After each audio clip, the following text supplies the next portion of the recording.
The stench was so unbearable that seasoned courtiers fled the royal presence. England's most powerful king lay dying, but his body refused to let him go. What you're about to discover about Henry VIII's final weeks will shock you more than any of his 6 marriages or brutal executions.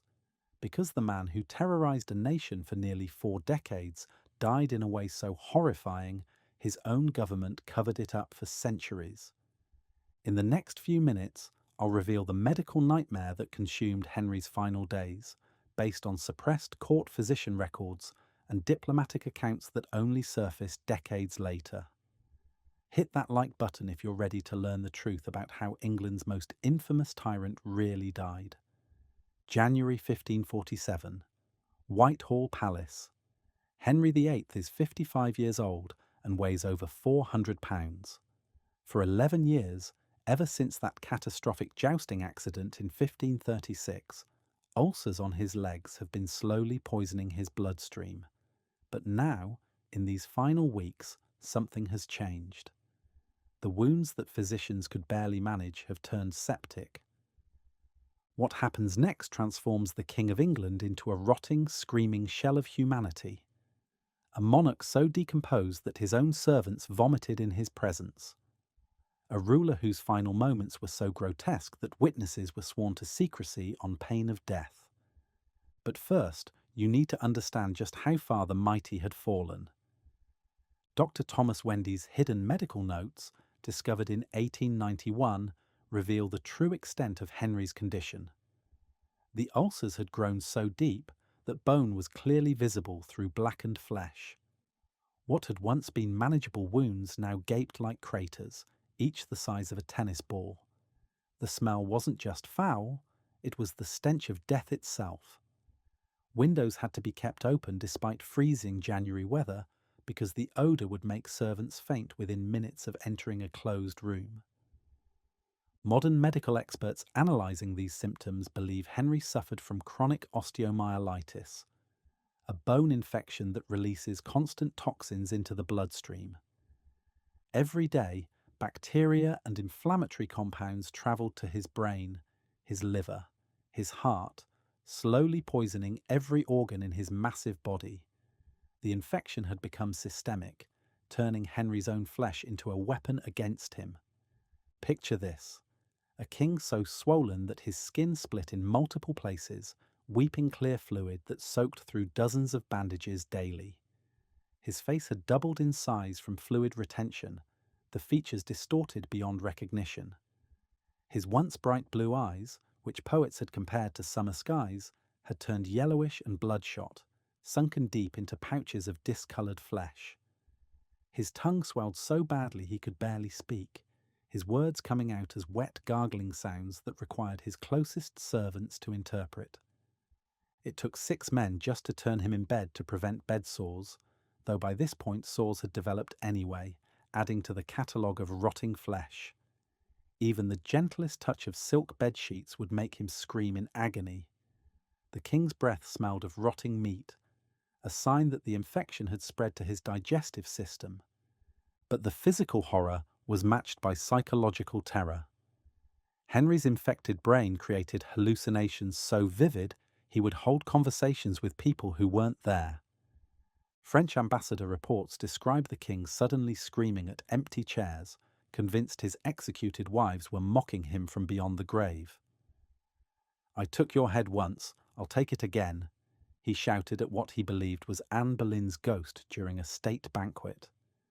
He would cry out for his mother, dead for 40 years, begging her to protect him from demons only he could see. Most pathetically, he called out for his first wife, Catherine of Aragon, asking her forgiveness, though she had died alone and abandoned 11 years earlier. The court developed a secret warning system using coloured ribbons to signal the king's mood. Red for rage, black for depression, white for the increasingly rare moments of calm. Pages would discreetly signal other courtiers because Henry's mood swings had become so extreme that a misplaced word, an accidental glance, or even a sneeze during his presence could mean imprisonment or death.